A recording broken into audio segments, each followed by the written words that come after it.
कौम 19 जून से पहले अपना वोट चेक करे। इलेक्शन धांधली शुरू हो गई। लोड शेडिंग, पेट्रोल, गैस और बिजली में इजाफा मौजूदा हुकूमत की कारकर्दगी है। शेख रशीद का ट्विटर पैगाम।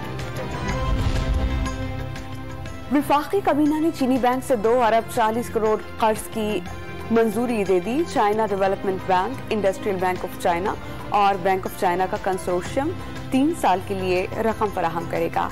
मुनाफे की शरह 6 माह के शेबोर और 1.5% मार्जिन पर मुश्तमिल होगी। मुआशी इमरजेंसी लगेगी या नहीं, अफसरान की मुराद और मुफ्त पेट्रोल में कटौती, नई गाड़ियों की खरीदारी और दौरों पर पाबंदी, बिजली बचाने के लिए हफ्ते में 2 छुट्टियां बहाल।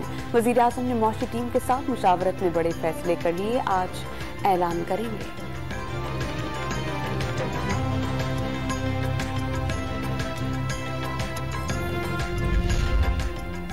कप्तान ने पीटीआई कोर कमेटी का इजलास आज बनी काला में तलब कर लिया। पेशावर से इस्लामाबाद पहुंचने का इम्कान। सिक्योरिटी हाई अलर्ट, खुसूसी सिक्योरिटी तैनात कर दी गई। कराची पुलिस का पंजाब पुलिस के हमराह ऑपरेशन। कराची की दुआ सहरा बहावनगर की तहसील चिश्तियां से बाजियाब। मुश्तरका कार्रवाई में दुआ सहरा के शौहर सहीर और सहूलतकार को हिरासत में ले लिया गया।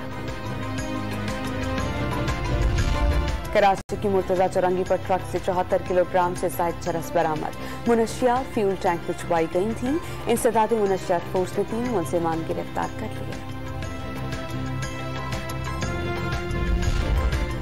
कराची में सिंध साइकिलिंग एसोसिएशन के तहत साइकिल रेस का इनेकाद। सखी हसन चौरंगी से शुरू होने वाली रेस का इख्तिताम मसार क़ायद पर हुआ।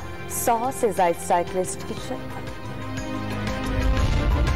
और कराची के आखिरी वनडे में पाकिस्तान विमेन के खिलाफ श्रीलंका की बैटिंग जारी।